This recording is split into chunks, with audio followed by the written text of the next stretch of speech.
Pasyal muna tayo mga kamarsaya din sa Batangas City Mangrove Eco Park. Yan, nandito tayo ngayon. Yan. Pasyal muna tayo. May vlogger.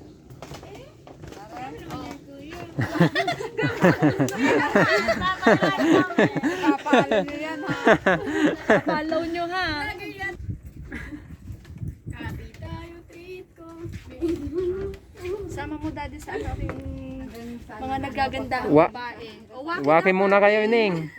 Yun. Huwag kayong mahiya sa camera eh. Kagaganda ninyo eh. Sayang ang ganda. Kaganda na rin oh. Sayang si Whoopi. Hindi ano. Ha? So yun. Napakaganda. Talagang nakaka-refresh. Yan, oh. Sayang hindi natin nadala yung ating tripod.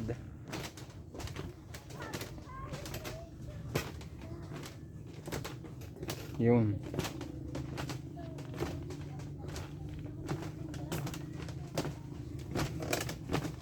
Ito na yung dead end. Yan. Yun na yung dead end. Nakailaw ka pa. Yan na.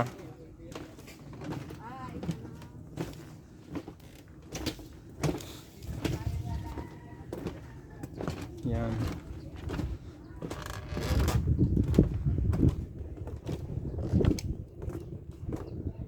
Ang galing din ng nakaisip nito. Talagang mahirap-hirap din ang paggawa nito. Tapos tinaniman nila ng bagong mangrove. Oh. Tinubuan ng talaba eh. Talabaya? Oh, talabaya. Yan, mga natubo sana. Ganda. Yo, di gayon na itabangaw na. Dito nangunguha ng ng sihi.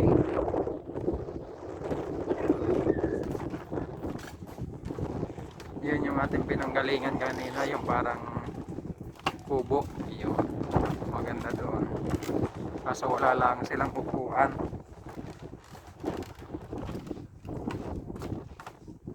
Ano nga yan? O yung talaba. Ayaw.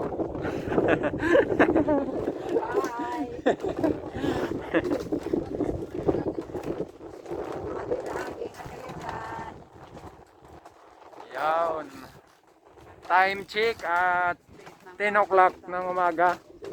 Napakasarap maglakad. Hindi naman ganun katindi yung init. Saktong-sakto lang. Parang yung init niya pang 7 o'clock. Yan. Napakagandang pumasyal dito. Pagka maganda yung panahon, mga alas 7 siguro yun. Basta tumitirik na ang araw.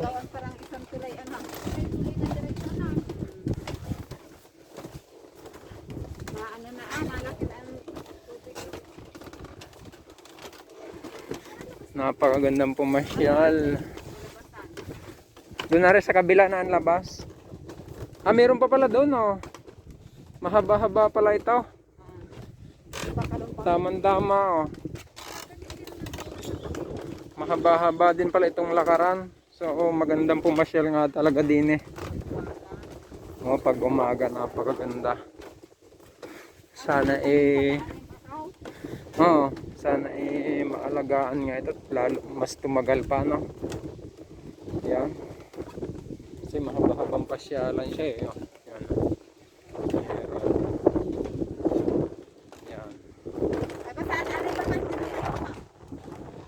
Hindi, may mga daan yan, are oh. Doon tayo nang galing.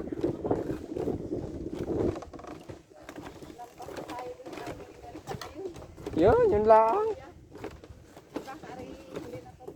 Hindi, yun oh, may tagusan pa doon oh, haba nga na rin.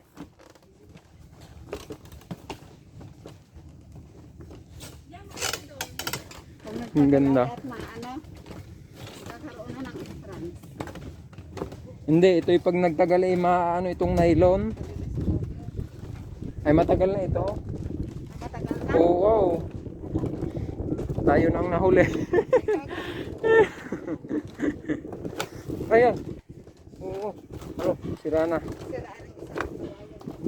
So pumasyal na kayo din mga kamarsaya. Hindi rin yung magsisisit. Napakaganda ng view. Ayos naman yung lalakadan. Safe na safe.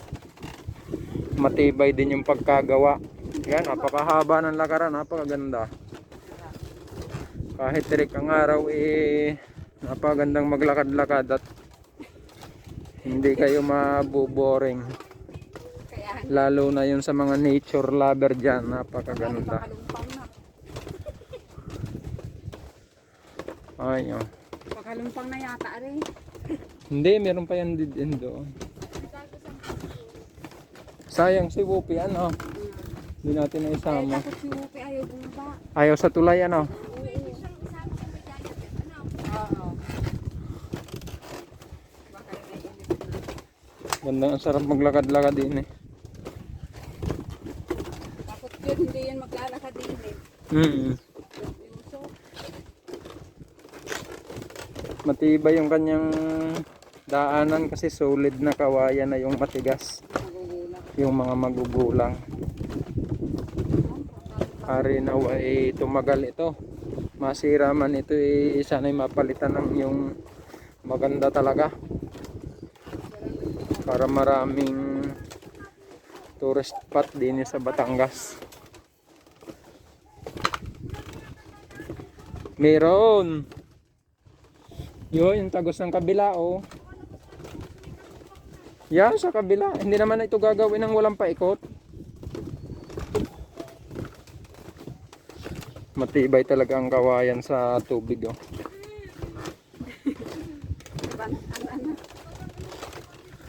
Napakaganda. Sarap maglakad-lakad din, oh. Yung mga tao pa din, eh. Ito na yata yung dead end. Are na yung dead end. Tama-tama, doon tayo dadaan sa kabila.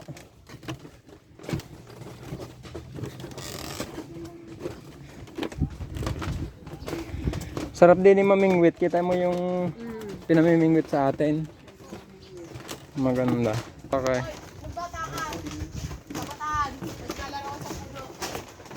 May malaki pa sila ditong ano. Napakalaking rest house. Yan, talagang napakasarap. Oh, ang ganda ng rest house, kalakay. Pwede ang buong pamilya din eh. Napakasarap ng tambayan. Talagang ginastusan, oh. Ang ganda. Dito lang kayo, pupuntahan ko yung dulo. May rest house dito. Bali ito ay parang patatlong rest house yata ito. Itong isa, patatlo. Tingnan natin din sa dulo kung anong mayroon. Bali ito na yung pinakadulo. Yun, ito na nga. Ganitong style naman nila sa dulo. Bawat dulo may ganito.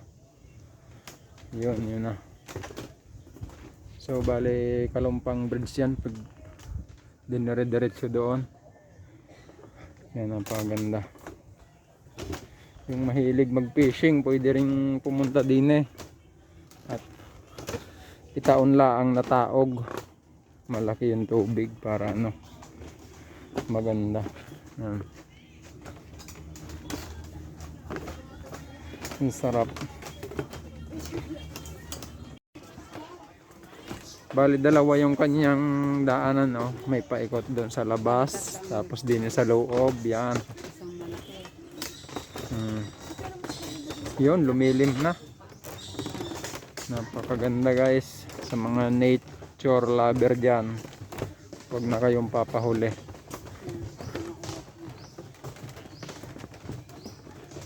Sana'y ma-maintain ito, ano, kasi medyo luma na rin, pero tingin ko matibay pa yung mga kawayan. Siguro tatagal pa ito siguro ng mga ilang taon siguro pa.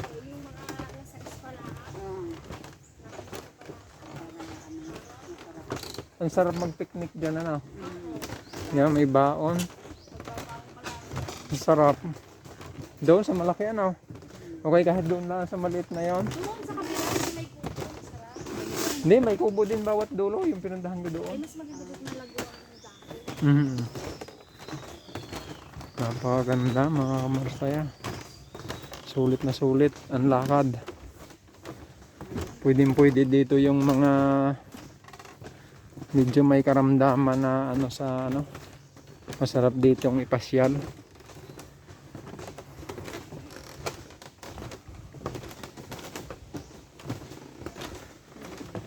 Ganda. Sulit na sulit talaga.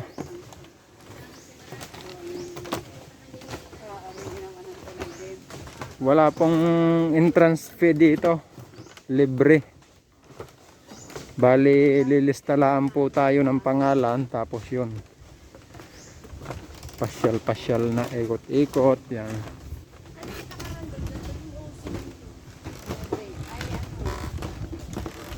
Napakaganda ng mangrove. Yan.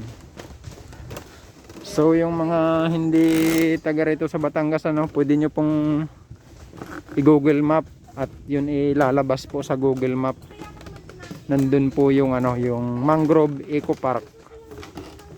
Batangas Mangrove Eco Park. Lalabas po sa Google Map para matukoy nyo po yung daan papunta dito. Para hindi po kayo maligaw. Ang ganda na. Yan, dito na. So ito yung kanyang pinaka-entrance ano dito. Ikotin natin yung aring Malayo-layo yung kanyang kawayan anak. dito po yung pinaka-entrance yan. Dini. Yun yung rest house na yun. Yun. Doon yung entrance. Tapos kung alin ang gusto nyo, yung coca. Kung yan, din ang pinaka-entrance ano. So, maalin ang gusto nyo kung kakanan kayo o kakaliwa. Pag kakanan kayo, yan, dyan kayo dadaan sa isa. Iikot doon sa kabilang yawn, gilid ng ilog. Tapos sa loob naman ito. Napakaganda, sulit. Sa maikling oras sulit na sulit yung lakad.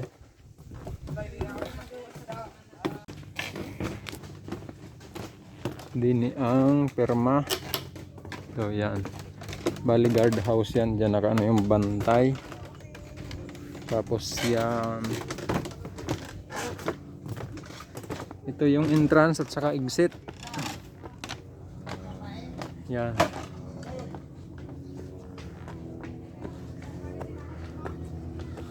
Yan po yung pasukan din eh. Ito pag nilakad po ito ano, diretso po hanggang Kalumpang Bridge. Pwede nyo pong lakarin simula doon hanggang dito. Yung mga lakad laang. Yan, mahaba din po yan. Hanggang doon pa po yan. Sarap ding maglakad din ano. Tingnan natin